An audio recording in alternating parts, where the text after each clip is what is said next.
বিগত কয়েকদিন আগেই অমৃত ভারত প্রকল্পের আওতায় হলদিবাড়ি স্টেশনকে সাজিয়ে তোলা হয়েছিল এবং যার শুভ উদ্বোধন হয়ে গেল।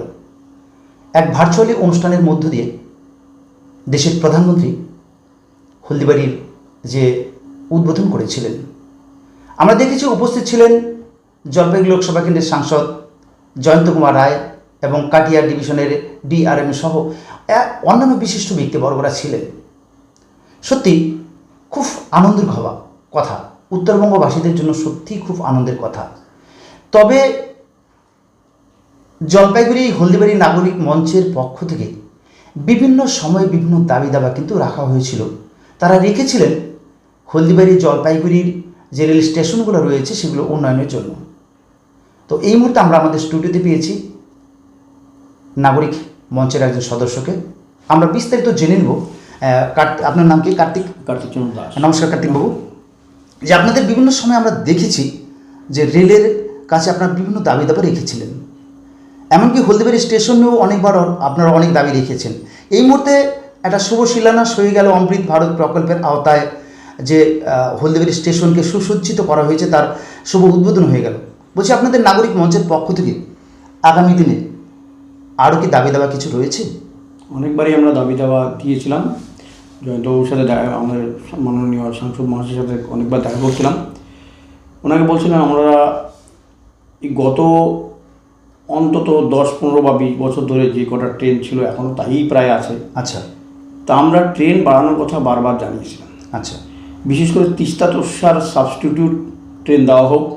কারণ তিস্তা তোর্সাটা অনেক স্টেশনে দাঁড়ায়, 29টা স্টেশনে দাঁড়াতো হলদিবাড়ি থেকে ছাড়ার পরে।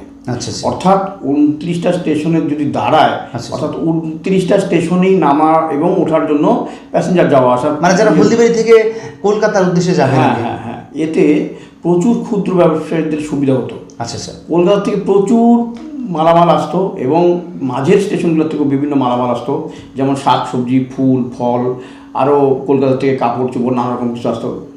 তো এটা না জলপাইগুড়ি স্টেশনে এবং হলদিবাড়িতেও শুনেছি, জলপাইগুড়ি স্টেশনে যখন ট্রেনটা থামতো এসে মালামাল হয়ে যেত জায়গাতে, এত মাল নামতো, ভ্যানালা রিক্সাওয়ালা একদম মানে ওই মাল বয়ে নিয়ে যাবে তারা কাটাকাটি করতো। মানে উত্তরবঙ্গ থেকে মাল যেত, কাঁচা মাল, হ্যাঁ, আসার সময় দক্ষিণবঙ্গে থেকেও মাল আসতো। হ্যাঁ, উত্তরবঙ্গে, বিশেষ করে জলপাইগুড়ি। হ্যাঁ, বিশেষ করে জলপাইগুড়ি। আর ট্রেনটার অনেকগুলো স্টপেজ থাকাতে অনেকগুলো স্টেশনে যাওয়া আসার যাত্রীর সংখ্যাটাও বেশি। আচ্ছা। তা আমাদের দাবি ছিল তিস্তা তোর্সা খণ্ড ট্রেন, এখন রেলের নিয়ম অনুসারে যতটুকু জানতে পেরেছি খণ্ড ট্রেন চালানো সম্ভব না, অর্থাৎ লিঙ্ক ট্রেন চালানো সম্ভব না। আচ্ছা।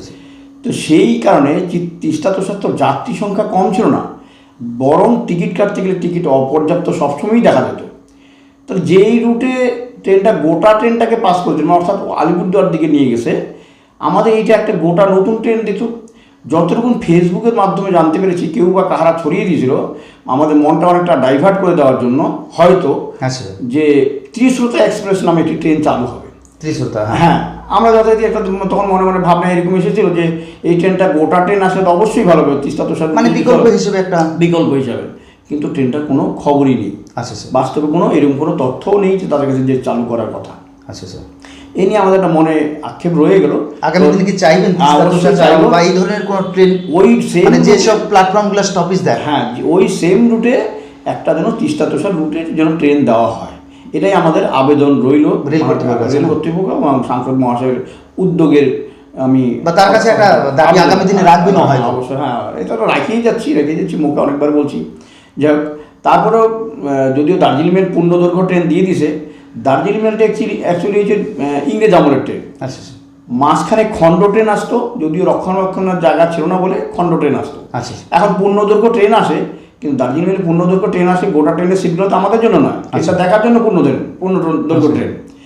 জেনারেল কোচ হয়তো আমাদের ওঠার স্বাধীনতাটা বেড়েছে, কিন্তু রিজার্ভেশনে কিন্তু আমাদের যে সেই স্বাধীনতা সেটা তো নেই, যে আমাদের জন্য বিশাল একটা সংখ্যায় কোটা ওখানে ধরা আছে। তো সেই জন্য আমি দার্জিলিং মেলের রুটেই চলুক, 8খানা পর্যায়ে যত সম্ভব স্টেশনে দাঁড়ায়।